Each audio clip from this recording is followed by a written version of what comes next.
The Definitive Book of Body Language, by Allan and Barbara Pease. Introduction. Imagine walking into a room. Maybe it's a party. Maybe it's your first day at a new job. Maybe it's just a coffee shop. You see people talking, laughing, maybe arguing quietly in a corner. On the surface, it's just noise, just words. But underneath, there's a whole other conversation happening. A silent conversation. Have you ever had that feeling? That gut instinct? That someone isn't being entirely truthful, even when their words sound convincing? Or perhaps you've instantly clicked with a stranger, feeling a connection you couldn't quite explain? What if I told you there's a hidden language being spoken all around you, right now? A language older than words, more honest than speech, revealing people's true feelings, intentions, and attitudes. It's the language of the body. For centuries, we focus so much on the words we say, believing them to be the core of communication. But pioneers like Allan and Barbara Pease, authors of the groundbreaking book The Definitive Book of Body Language, reveal a startling truth. Based on decades of research, observation, and even insights from evolutionary biology, they found that in many face-to-face interactions, the actual words we use account for only a tiny fraction of the message's impact, sometimes as little as 7%. The tone of voice carries more weight, around 38%, but the lion's share, a massive 55%, comes from body language, gestures, posture, facial expressions, the subtle signals we send out constantly, often without even realizing it. Think about that. More than half of what you communicate, and what others communicate to you, isn't spoken. It's shown. Allan Pease didn't stumble upon this accidentally. As a young boy, he noticed that what people said often didn't match what they felt. Selling sponges door to door at age 11, he learned to read the subtle cues, the open palms of someone telling him to go away, signaling it was safe to persist, versus the pointed finger or closed fist that meant time to leave, regardless of the tone of voice. This ability to read people propelled him through successful careers in sales, allowing him to observe human behavior up close. Together with Barbara Pease, he distilled over 30 years of cumulative knowledge into this book, creating what they call a dictionary for this silent language. It sold millions upon millions of copies worldwide, translated into countless languages, becoming the go-to guide for understanding human behavior. Why? Because the ability to decode nonverbal cues is like gaining a superpower. It allows you to see behind the curtain, to understand what's really going on in any interaction. By the end of our time together today, you'll have gained a foundational understanding of this hidden world. You'll learn why a simple handshake can set the tone for an entire relationship, how a smile can reveal truth or deception, why crossed arms might mean more than just being comfortable, and how even the direction someone points their feet can tell you where their mind truly wants to go. This isn't just about reading others. It's about understanding yourself better too, becoming aware of the signals you send out, and learning how to communicate more effectively, more authentically. So, lean in, open your mind, let's turn on the lights, together, and discover the secrets that have been hiding in plain sight. Book summary. Our journey into body language begins with a fundamental truth. It's often not what you say, but how you say it, or rather, how your body says it while your mouth is talking. Think back to the silent movie era. Actors like Charlie Chaplin couldn't rely on words. They had to master the art of conveying complex emotions and stories purely through gestures and expressions. That ancient skill, the ability to read attitudes and thoughts through behavior, was our original communication system, long before spoken language evolved. Even today, though we focus intensely on words, our language is filled with phrases acknowledging the power of the body. Get it off your chest. Keep a stiff upper lip. Face up to it. Put your best foot forward. These aren't just figures of speech. They reflect a deep, intuitive understanding that our bodies express our inner state. So, how do we begin to decipher this language? The authors give us 3 golden rules. Rule number 1. Read gestures in clusters. A single gesture, like scratching your head, could mean anything: confusion, dandruff, forgetfulness, even lying. But just like a single word needs a sentence for context, A single gesture needs other gestures occurring around the same time to reveal its true meaning. Imagine someone listening to you. They have their hand to their face, index finger pointing up the cheek, another finger covering the mouth, thumb supporting the chin. Add tightly crossed legs and an arm crossing the body. Now the sentence is clearer. I don't like what you're saying, or I'm holding back negative feelings. Look for these clusters, these sentences, not just isolated words. Rule number 2. Look for congruence. Do the words match the music? Does the body language align with what's being said? Research shows nonverbal signals carry about 5 times more impact than verbal ones. When words and body language conflict, people, especially women, who are generally more perceptive, tend to believe the body language and disregard the words. If that person listening with crossed arms and legs tells you they agree with everything you've said, chances are, they're not being entirely truthful. The body rarely lies. Rule number 3. Read gestures in context.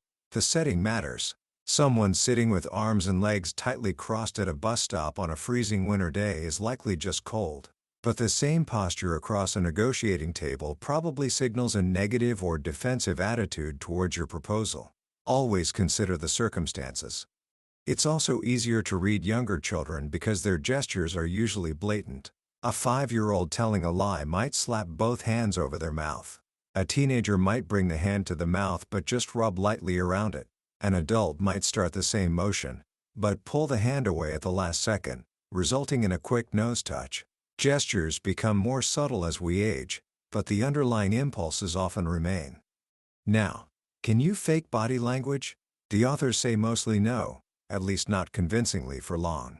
You might consciously hold your palms open to appear honest while telling a lie, but tiny micro-gestures, a pupil contracting, an eyebrow lifting slightly, the corner of the mouth twitching, can give you away, especially to perceptive observers. Things like blushing, sweating, or pupil dilation are almost impossible to fake consciously. While professional liars and actors can train themselves to align their gestures with their words, most people's subconscious minds betray their verbal lies through contradictory body signals. Let's start decoding specific signals, beginning with one of the most expressive parts of our body, our hands. Throughout history, the open palm has been associated with truth, honesty, and submission. Think about taking an oath in court, palm held up or over the heart. When someone wants to be open, they'll often show their palms, saying something like, "Honestly, I didn't do it." Conversely, when someone is concealing something, they might hide their palms in their pockets, behind their back, or in an arms-crossed position. A child lying often hides their palms behind their back. Salespeople are even taught to watch if a customer shows their palms when giving reasons why they can't buy. Open palms often accompany valid reasons. Interestingly, practicing open palm gestures can actually make it harder to tell untruths and encourages others to be more open with you due to the law of cause and effect. The gesture influences the emotion. The way we use our palms when giving directions or making requests carries immense power. The palm-up position is submissive and non-threatening, like a beggar asking for alms. It suggests vulnerability, holding no weapons. People are more likely to comply with a request made with an open palm facing up. Turn that palm downward, however, and the palm-down position signals immediate authority, even dominance. The listener feels they've been given an order. While acceptable from a superior, it can create resistance from an equal. Think of the commanding power projected by historical figures using this gesture, like the infamous Nazi salute. Then there's the palm-closed finger-pointed gesture. It's like a symbolic club, figuratively beating the listener into submission. It evokes negative feelings, subconsciously reminding us of a primal attack move. It's one of the most annoying gestures someone can use, and studies show listeners recall less information when a speaker points aggressively. A less aggressive, more thoughtful alternative is touching the thumb and forefinger together, forming an OK-like shape while speaking. This interplay of palm positions is crucial in perhaps the most common greeting ritual, the handshake. Shaking hands is ancient, evolving from showing open palms to prove no weapons were concealed, to the Roman lower arm grasp checking for daggers in sleeves, to the modern interlocking of palms. That first handshake subconsciously transmits one of three attitudes: dominance, he's trying to control this; submission, I can control him; or equality, I feel comfortable. Dominance is shown when someone turns their hand so their palm faces somewhat downward during the shake, taking the upper hand. Many successful senior managers instinctively use this. Equality is created when both palms remain vertical, a symbolic struggle where neither person gives in, fostering mutual respect. To build rapport during a handshake, aim for that vertical palm position and, crucially, match the pressure you receive. Don't crush their hand, and don't offer a wet fish. Adjust your grip to meet theirs. Remember, the average male grip can be twice as strong as the average female's, so sensitivity is key. What if someone tries to dominate you with a palm-down thrust? You can counter this. One technique is the step to the right. Step forward with your left foot, counterintuitive for most right-handed people. Then step across in front of them with your right foot, entering their personal space, allowing you to straighten the handshake or even turn their palm up. Another, simpler method, especially for women, is the hand on top. Respond with your palm up, then place your left hand over theirs, forming a double-hander to neutralize their dominance. Be mindful of the dreaded wet fish handshake. Cold and clammy. Nerves can cause blood to divert from the hands, making them cold and sweaty. If this happens to you, discreetly dry your palm before shaking, or try visualizing holding your hands near a warm fire. It can actually raise their temperature. Avoid the overly aggressive vice or the painful bone crusher. Steer clear of the awkward fingertip grab, which signals lack of confidence or inappropriate distancing. And beware the stiff arm thrust, used by aggressive types or those from rural areas with larger personal space needs, keeping you at a distance. From the hands, let's move upwards to the face, specifically to smiles and laughter. A grandmother's advice to put on a happy face is scientifically sound. Smiles are powerful signals, but not all smiles are created equal. French scientist Guillaume Duchenne discovered there are two key muscle sets involved: the zygomatic majors pulling the mouth corners back, and the orbicularis oculi around the eyes. Crucially, we consciously control the mouth muscles, meaning we can fake a smile easily. But the eye muscles, the ones that create crow's feet wrinkles, act independently and reveal the true feelings of a genuine smile. So, to spot sincerity, look for the crinkles beside the eyes. A fake smile usually involves only the mouth. Professor Paul Ekman developed the facial action coding system FACS to distinguish genuine smiles generated unconsciously, involving eye crinkling and eyebrow dipping, from fake ones often quicker, held longer, sometimes asymmetrical, more pronounced on the left side of the face. Smiling, much like in our primate cousins, often serves as a submission signal. It tells others, I'm not a threat. Think of chimpanzees' fear face or play face, both submissive gestures resembling human smiles. This explains why dominant individuals often smile less. They don't want to appear subordinate. Interestingly, research shows apologies offered with a smile receive lesser penalties in court. Smiling is also remarkably contagious. Our brains seem to have mirror neurons that trigger an automatic copying reaction to the facial expressions we see, even if we try to resist.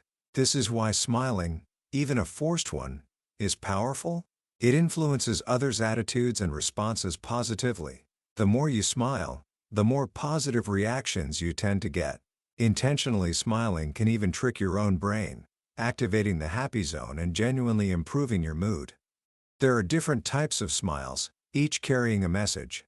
The tight-lipped smile, lips stretched, teeth hidden, signals a secret or withheld opinion, often used by women as a rejection signal, though many men miss it. The twisted smile shows opposite emotions on each side of the face. Done deliberately, it usually conveys sarcasm. The drop jaw smile, lower jaw dropped to feign laughter or playfulness, often a practiced smile used by politicians or actors. The sideways looking up smile, head down and away, looking up with a slight smile, seen as juvenile, coy, secretive, highly appealing to men as it engenders protective feelings. Princess Diana famously used this. And what about laughter? It truly is potent medicine. Laughing affects every organ positively. quickens breathing, increases blood oxygen, exercises muscles, lowers heart rate, dilates arteries, stimulates appetite, and burns calories. 1 minute of solid laughter can provide 45 minutes of subsequent relaxation. Laughing stimulates endorphins, the body's natural painkillers and mood enhancers, relieving stress and boosting the immune system. This might explain why happy people seem to get sick less often. Interestingly, research shows only about 15% of our laughter is related to jokes. Mostly, it's about social bonding and building relationships. In courtship, women tend to laugh more, and men are attracted to women who laugh at their attempts at humor. Making someone laugh is perceived as a dominant trait. Now, let's consider arm signals. Crossing your arms across your chest is a universal barrier signal. We learn it as children, hiding behind objects, and later substitute crossed arms when we feel threatened, nervous, negative, or defensive. It's an unconscious attempt to block out undesirable circumstances and protect vital organs. Crucially, this posture isn't just a reflection of an attitude. It can reinforce it. Studies show people with crossed arms learn and retain significantly less information, up to 38% less, and hold more critical opinions of the speaker. Your credibility drops when your arms are crossed. So, even if you claim it's just comfortable, be aware that others perceive it negatively, and it hinders your own receptiveness. A good strategy to break someone's arm cross is to hand them something: a brochure, a pen, a drink, forcing them to unfold. Variations exist. Reinforced arm crossing with clenched fists shows hostility along with defensiveness. Arm gripping. Hands tightly grip upper arms. A sign of negative restraint, insecurity, often seen in waiting rooms or before stressful events. It's like a self-hug for comfort. Thumbs up arm cross. Folded arms with thumbs pointing out shows a defensive but simultaneously superior or cool attitude. People often use disguised or partial arm barriers when they feel insecure but don't want to show a full arm cross. Men might adjust cufflinks, play with a watch band, or hold hands in front of their crotch, the broken zipper position. Women might hold a handbag with both hands, clutch flowers, or hold a drink with two hands. Royalty and public figures often use these subtle barriers. Even the way someone places their coffee cup can form a barrier. Placing it to the opposite side of their body indicates negativity or hesitation. The power of touch shouldn't be underestimated. A light, brief touch on the elbow, a public zone, can create a momentary bond and significantly increase compliance. Studies show people are more likely to return a lost coin, rate service more favorably, and even tip better when lightly touched on the elbow or hand. Use it discreetly when shaking hands. Touch their elbow or hand. Repeat their name. It makes them feel important and helps you remember them. Let's return to hand-to-face gestures, which are strongly linked to evaluation and, potentially, deceit. When we see, speak, or hear something troubling or untrue, our subconscious mind often tries to cover our mouth, eyes, or ears, just like the three wise monkeys.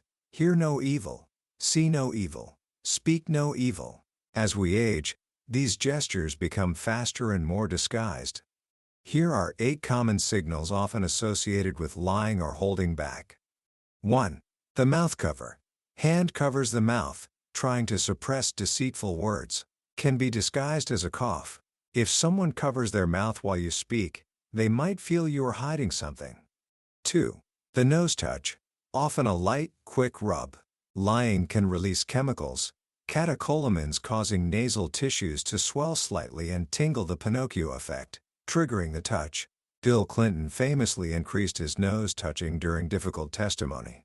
Remember, it could just be an itch, which is usually a more deliberate scratch. 3. The eye rub. An attempt to block out deceit, doubt, or something unpleasant, or avoid looking at the person being lied to. Men tend to rub vigorously, women more gently. 4. The ear grab. Trying to hear no evil, blocking words by touching or covering the ear, can also signal the person has heard enough or wants to speak. 5. The neck scratch, usually with the index finger, about 5 scratches below the earlobe, signals doubt or uncertainty. I'm not sure I agree. 6. The collar pull. Lying can increase blood pressure and cause sweating around the neck, especially if the liar feels caught.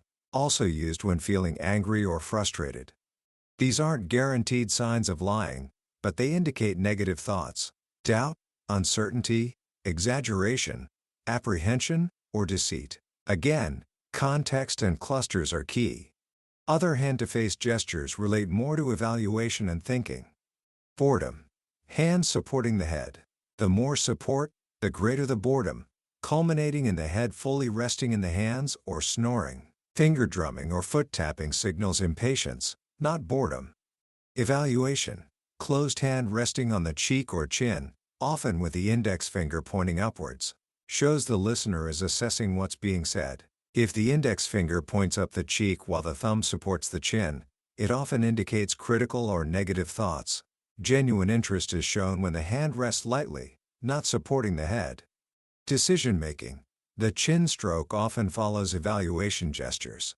It signals the person is weighing things up. Watch the next cluster. If followed by crossed arms/legs, the decision is likely no. If followed by leaning forward or open gestures, it's likely yes. Stalling tactics often involve putting objects in the mouth, glasses arm, pen, finger, indicating uncertainty and a need for time or reassurance. Remember Bob, the chess player? His subconscious ear rubs and nose touches when unsure, and steepling gestures when confident, gave away his thoughts about potential moves, allowing opponents to anticipate and beat him. Now, let's look into the eyes, often called the windows to the soul. They are incredibly revealing because the pupils operate independently of conscious control. When we're excited or interested, our pupils dilate, sometimes up to 4 times their normal size. Anger or negativity causes them to contract beady eyes. This is why dimly lit restaurants are considered romantic. Everyone's pupils dilate, creating mutual attraction signals. Ancient gem traders watched buyers' pupils when negotiating prices. Prostitutes historically used belladonna to dilate their pupils and appear more desirable. Looking at someone's pupils can tell you their true feelings. Women are generally better at reading these subtle eye signals than men. The eyebrow flash, a quick, split-second raising of the eyebrows, is a universal long-distance hello, acknowledging someone's presence and signaling non-aggression. We don't do it to strangers we wish to ignore. Lowering eyebrows shows dominance, while raising eyebrows shows submission. Women often enhance this submissive look, which appeals to male protective instincts by widening their eyes or plucking eyebrows higher. Gaze behavior is also critical. In Western cultures, meeting someone's gaze about 60 to 70% of the time builds rapport. Less than that, and you might seem untrustworthy or uninterested. Too much gaze over 2/3 of the time can signal either strong interest with dilated pupils or hostility with constricted pupils. When meeting someone, the subordinate person usually looks away first. Holding someone's gaze slightly longer than normal can be a subtle challenge. There are distinct types of gazing. Social gaze, looking in a triangle between the eyes and mouth. Non-threatening, used in casual encounters. Intimate gaze, looking across the eyes and down below the chin, to the chest or lower body. Signals interest. Women, with their wider peripheral vision, can often do this more subtly than men. Power gaze, focusing on a triangular area including the forehead, imagining a third eye, creates a serious atmosphere, exerts pressure, and can intimidate. Not for friendly encounters.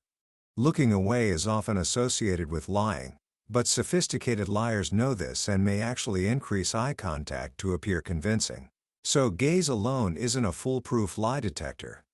Extended blinking eyes closed longer than normal can signal boredom, disinterest, or a feeling of superiority, an attempt to block the other person out. Darting eyes often indicate insecurity or the brain searching for escape routes. Understanding where our body wants to go brings us to territories and personal space.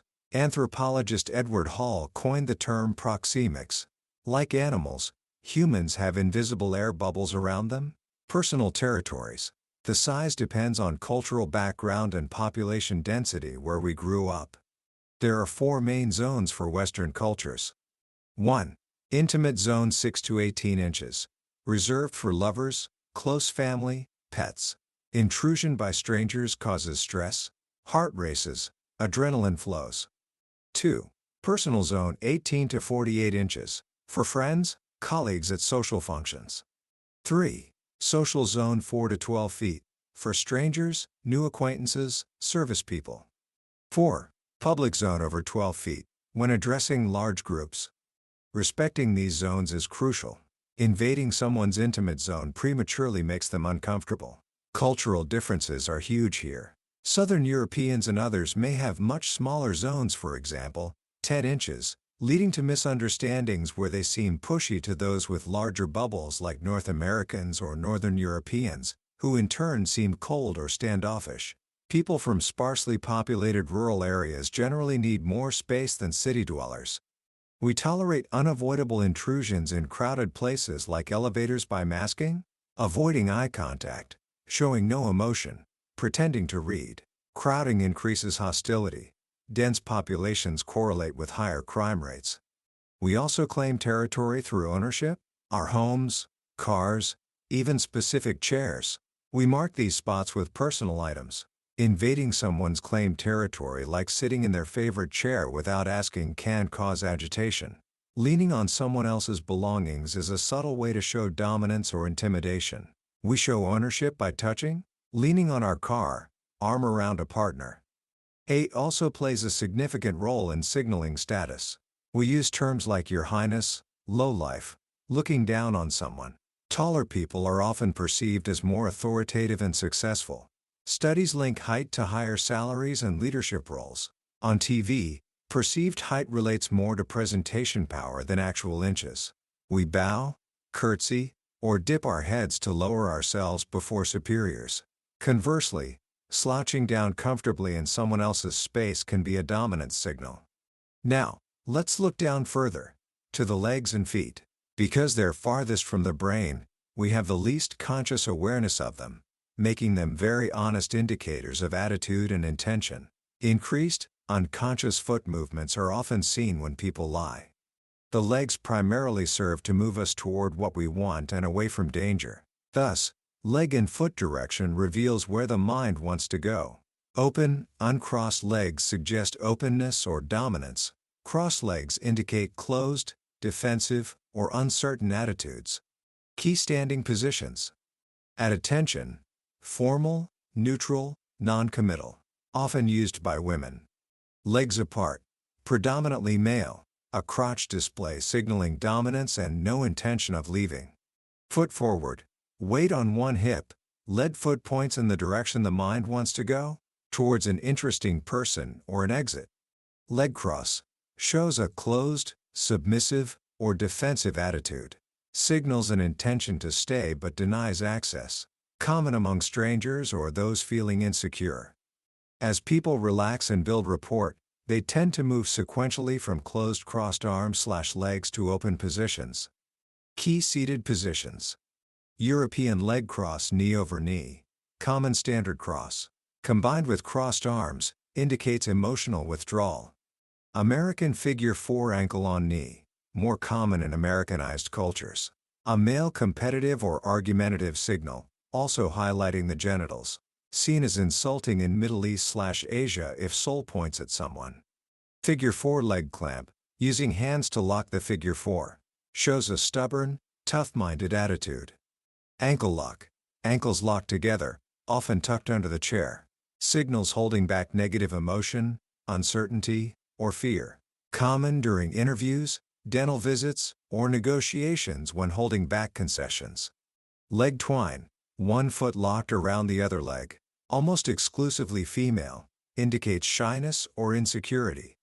Parallel legs, knees and ankles together, often slanted, voted most attractive female sitting position by men, signals femininity. Remember, when the body closes, the mind often follows. Persuading someone in a fully crossed position is difficult. Try to get them to open up physically first. Finally, let's integrate some common daily gestures. Head nod usually means yes or agreement except in Bulgaria. A stunted bow, showing submission. Nodding encourages others to talk more and can create positive feelings in both speaker and listener. Slow nods show interest. Fast nods signal impatience. Head shake usually means known. Believed to originate from babies rejecting the breast/spoon. Watch for incongruence. Saying yes while shaking the head often means no. Head positions. Head up equals neutral.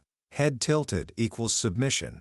Interest. Head down equals negative, judgmental, aggressive attitude. Picking imaginary lint. A displacement gesture signaling disapproval or withheld opinion when someone doesn't want to verbalize it. Hands on hips. Makes the body appear larger. Signals readiness, assertiveness, sometimes aggression or defiance. Straddling a chair. Using the chair back as a shield. Dominant, aggressive, controlling posture. The catapult hands behind head, elbows out. Seated dominance/superiority. Signals confidence. A know-it-all attitude. Often used by managers or experts. Intimidating to many. Seated readiness. Leaning forward, hands on knees or gripping chair arms. Signals a desire to act or conclude. One of the most fascinating aspects is mirroring. We subconsciously copy the body language of people we like or agree with. It's a way of bonding, creating rapport, saying I'm like you. I understand. This happens on micro levels too. Synchronized blinking, nostril flaring, even yawning. Couples in sync often mirror each other's movements. When someone's body language is out of sync with a group, it often signals disagreement. Women are generally much better at both mirroring and detecting mirroring or lack thereof than men. You can intentionally mirror someone's positive posture and gestures to build rapport quickly, making them feel understood and comfortable. But be subtle, and never mirror negative gestures. Also, observe who mirrors whom in a group. Subordinates usually mirror the leader, revealing power dynamics. Lastly, even accessories send signals. Smoking rituals, glasses handling, makeup choices, and briefcase size all contribute to the nonverbal conversation, often revealing underlying tension, stalling tactics, or perceived status. Putting it all together requires practice. Observe people everywhere. Airports, meetings, parties. Watch TV with the sound off. Become aware of your own signals. Remember the 3 rules. Read in clusters, look for congruence between words and body, and always consider the context. Understanding this silent language opens up a whole new dimension of human interaction. Commentary. Isn't it fascinating? To think that there's this constant, silent dialogue happening beneath the surface of every conversation, every interaction. Learning about body language, as Allan and Barbara Pease lay it out, feels a bit like being handed a secret decoder ring for human behavior. Suddenly, you start noticing the slight tilts of the head, the direction of the feet, the fleeting micro-expressions that flash across a face, and you realize just how much information we've been missing. What strikes me most profoundly about this work is its emphasis on the honesty of the body. While we can carefully craft our words, choosing them to persuade, conceal, or impress, our bodies often betray our true feelings. The subconscious mind, as the authors explain, acts independently, sending out signals through gestures and posture that contradict our spoken lies. It's a humbling reminder that deep down, authenticity resonates. And perhaps the most empowering lesson is that this isn't just a one-way street of observation. By consciously adopting more open, positive body language, uncrossing our arms and legs, showing our palms, maintaining comfortable eye contact, smiling genuinely, we don't just appear more confident and approachable, we can actually begin to feel it. That's the power of that cause and effect loop. Change your posture, change your state of mind, and ultimately, change how others respond to you. So, how can you start applying this right away, in your own life? It doesn't require complex analysis, just heightened awareness. Start observing. Next time you're in a public place, a cafe, waiting in line, even watching people interact on screen, consciously pay attention to their nonverbal cues. Don't judge, just observe. Notice the clusters, the congruence or lack thereof. Practice openness. Become aware of your own habitual postures. Do you tend to cross your arms or legs? Try consciously adopting more open positions, especially when meeting new people or listening. See how it feels and notice if others respond differently. Mind your mirror. When talking with someone you want to connect with, subtly mirror their positive posture or gestures. Don't mimic everything instantly, but try matching their general stance or energy level. It builds rapport almost magically. Understanding body language isn't about manipulating people or becoming a human lie detector overnight. It's about deepening your understanding of human connection. It's about empathy, recognizing the subtle signs of discomfort, interest, joy, or apprehension in others. It's about self-awareness, understanding the messages you're sending out into the world. It's about becoming a more perceptive, more effective, and ultimately, a more connected human being. This silent language is always speaking. Are you ready to truly listen? That was a glimpse into the definitive book of body language by Allan and Barbara Pease. We've explored some incredible insights today, from the power of a handshake to the secrets hidden in a smile. But honestly, a summary like this is just scratching the surface. The real richness, the nuances, the countless examples that bring these concepts alive, those are waiting for you within the pages of the book itself. If you found yourself intrigued today, if you felt that spark of curiosity about understanding people on a deeper level, I truly encourage you to pick up a copy. Reading it isn't just learning facts, it's like gaining a new sense, opening your eyes to a layer of communication you might never have noticed before. The link to the book is in the description below.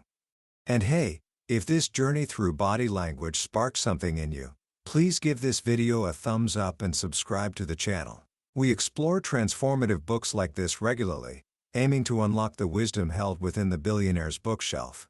Let's continue this adventure of learning and growing together. Don't miss out on our next exploration.